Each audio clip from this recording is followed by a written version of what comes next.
Good morning, Luke. good afternoon, good evening, or good night, depending when you see this. So welcome back again. Tumbleweed. We're talking today to a driver that you all should know. We're going to be talking to more drivers that you don't know, but today we're going to be talking to a driver that you know. We're going to be covering the episodes and stupidities. And by the way, I'm at the airport, as you can tell. So without further ado, I want to introduce you. Frank, tell us who you are. Hey, it's Frank Wagner. Work here in Phoenix, Arizona. I'm doing Uber now for about, 8 years? That's about it. Yeah, You know? but you work Uber, right? But you do your private drives. I do you private rides, yes, I do. I do some private rides.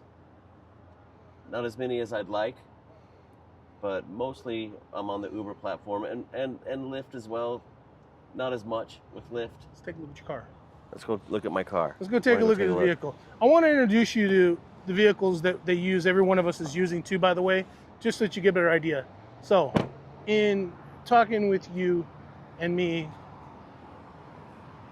I wanted to kind of go over how Uber has screwed everybody over lately. Oh boy. What are your personal thoughts and stories on that? Well, for me, I wish Uber would be more consistent, for sure. Like, summertime, so rough. They offer no money whatsoever. Lately, it's been pretty decent. I wish our tips would come in when they come in instead of getting like 6 in one day from 2 weeks ago. That happens quite often. I just wish there was more consistency in pay, big time. Instead of, I could do 20 rides from here to the Sheraton all day long and I'll have 20 different offers. And then if I take somebody here, from the airport, say to the Sheraton for say $20, there's somebody sitting there waiting for a ride back. It's like 6 to 8. That has got to stop. And then because most of these people, when you get that ride, you just hit the X button and say, I'm not picking them up. I'll just drive back to the airport empty, because it's ridiculous. But there could be a lot of improvement. So what are you driving? This is my 2019 Toyota Camry. 2019 Toyota Camry. Yeah. And this is nice. I'm not going to lie to you, folks. Oh, sorry. It's locked, unlocked. I mean, he's got the leather interior. Yeah, it's a nice car. It Sunproof, runs great.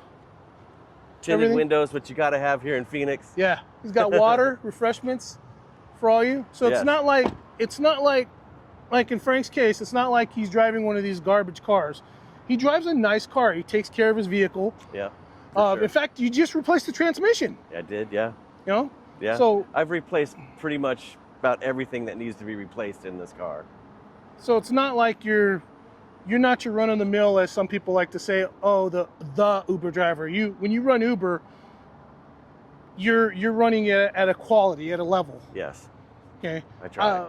Huh? I definitely try to do that. Yeah. So Best X service. there right you here. go, right? Oh no, well, I know you've got private clients and everything, Yeah. and they prefer you over, so I get it. But expanding on what you said earlier about the Uber, the tips thing, tell us a little about that. Well, sometimes you have a ride, great conversation with the person. You know they're going to give you a tip. It never shows up. 2 weeks later, there it is, and it comes up, you received a tip. And you're thinking to yourself, did they just send me that right now, or was that from 2 weeks ago? Because who remembers to go back and go, oh, wait a second, I forgot to, tip that person. I better go back in my Uber and check that out. Okay, so there's an argument that people say that, because I've seen it myself, I've used Uber, and when I open my app, if I didn't tip the previous ride that I took, it'll remind me to tip. See, I've never 2 weeks? Yeah, dude, I've never had that happen ever.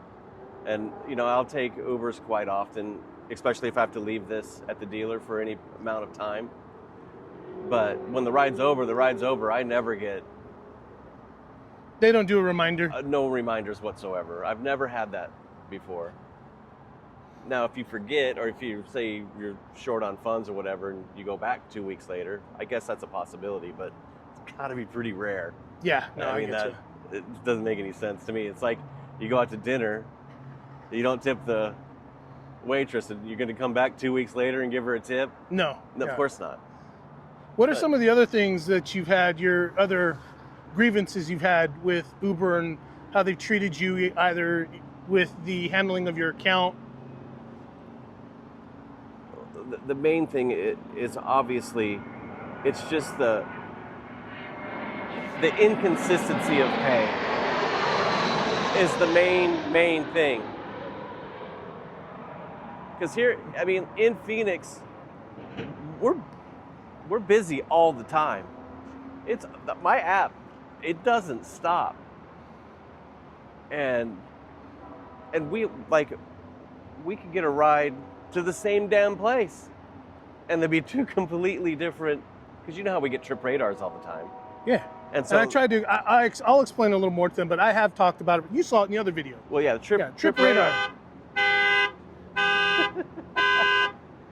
Trip radar comes up to go to the Biltmore for $20. You decline it.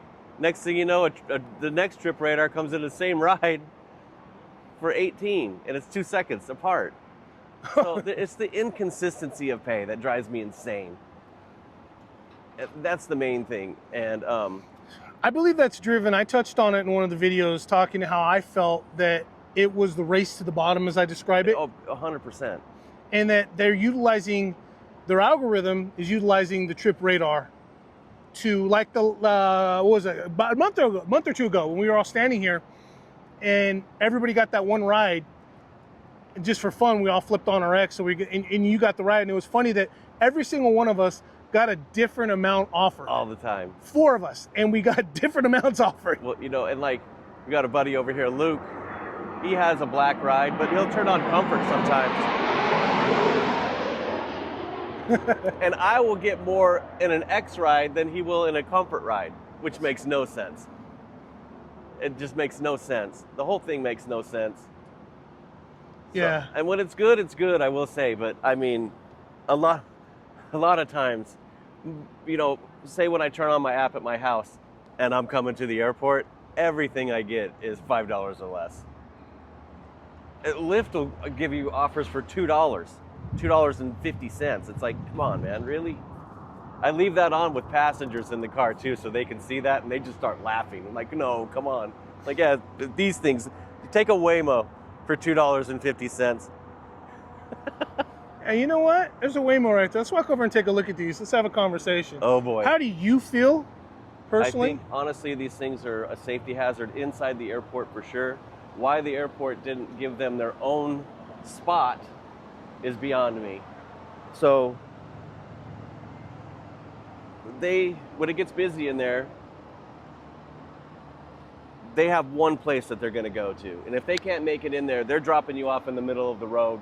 If we were to do that, boom, they're going to take a picture of our license plate. We're suspended for 2 weeks. These things can do whatever they want. They don't get in trouble for nothing. I've seen them stuck. I seen one the other day in the crosswalk over here at 16th Street in Washington. The other day there was one, and it was drove right into a dead end. We've seen them crash into each other right here at the lot. Just do all kinds of stuff, but especially when it gets busy. This car is reserved for the next rider. Yeah, no kidding. That's what it says. That's what it says on the dash. No, you got to be kidding me. But they should have just given them their own spot. They're hurting us in a way.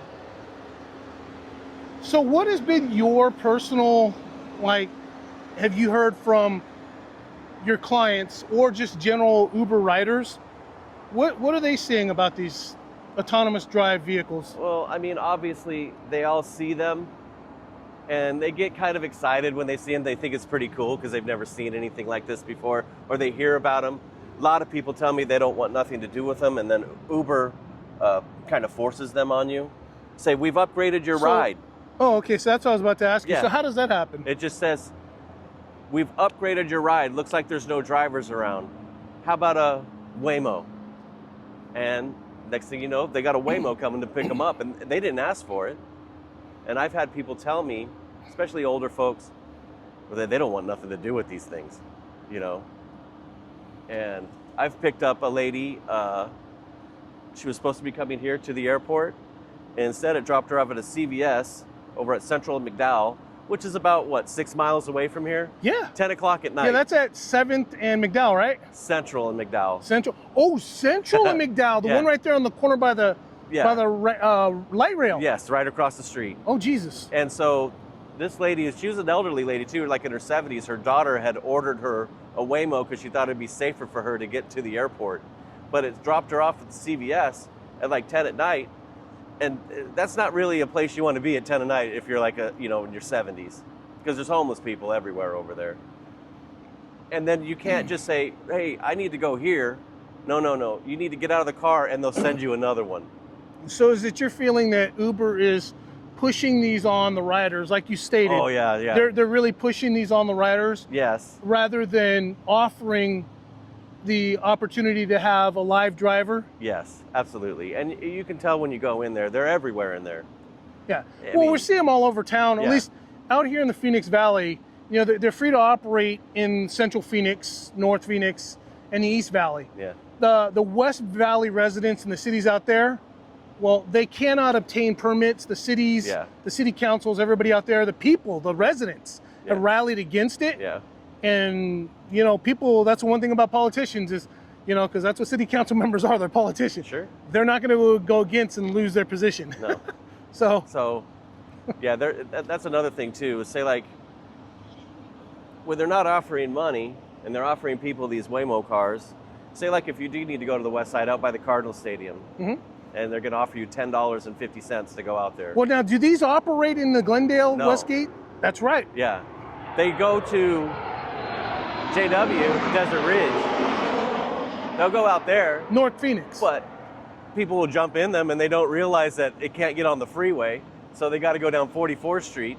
And you go down 44th Street at 3 o'clock in the afternoon, dude, it's going to take forever to get out there. It's a shitty road. Trust me, you don't want to get on it. But there's too many lights, too many cars. It's not good. But that's the road that they have to take to get out there, and they don't realize, oh man, now it's going to take me an hour and 20 minutes to get out here.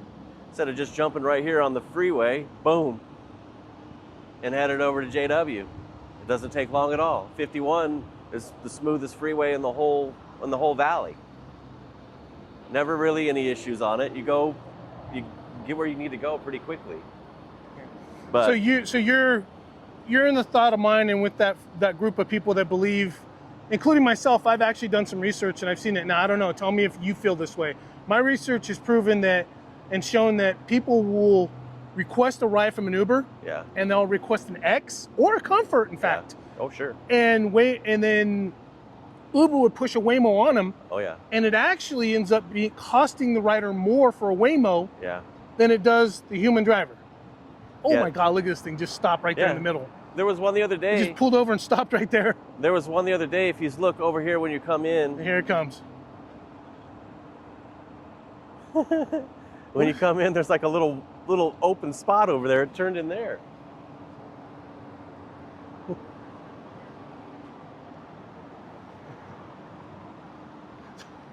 Yeah. Luke loves them. So you're the frame of mind, of course, that you do believe that they are actively pushing that onto people. And like I said, my research has proven that the Waymos are actually costing more than requesting a ride from a human being. Yeah. You know, people get frustrated in there because they just want to get picked up. They want to go to work. They want to go home. They want to go to start their vacation, you know. And instead, they screw with them by charging them a good amount of money and then not offering us anything. And so they sit there and they wait. And you don't want to wait here in July outside. It is hot as hell. And that's what happens. And I've had people tell me, hey, you guys must be really busy, right? And I'll be like, I mean, not really, because I've waited 25 minutes over here for somebody to accept my ride. I'm like, well, that's because Uber's not paying any money right now. And as you drive around this corner right here, you got to come out of the airport, and you'll drive up here and you'll see this whole parking lot full of cars, and I'll show them. It's like, you see all these people? These are all drivers. And then they get frustrated and they get mad. So these are a big problem. These are a huge problem. Why they're even allowed here, I have no idea. They've got to go. What do you think? I mean, outside of the obvious, it feels as though Uber's really showing their true colors, and I feel it's their new CEO that took over in 2017. Yeah. I felt through my research that I've seen the downfall, because 17 was a good year. 18, COVID actually was decent. Well, COVID was great. But we started seeing the declination. Yeah. We started seeing the green hide hubs. 2022. That's for me, is when it really started to go down. Ever since they introduced upfront fares, which upfront fares are great because you know where you're going, you know how much money you're going to get for the ride.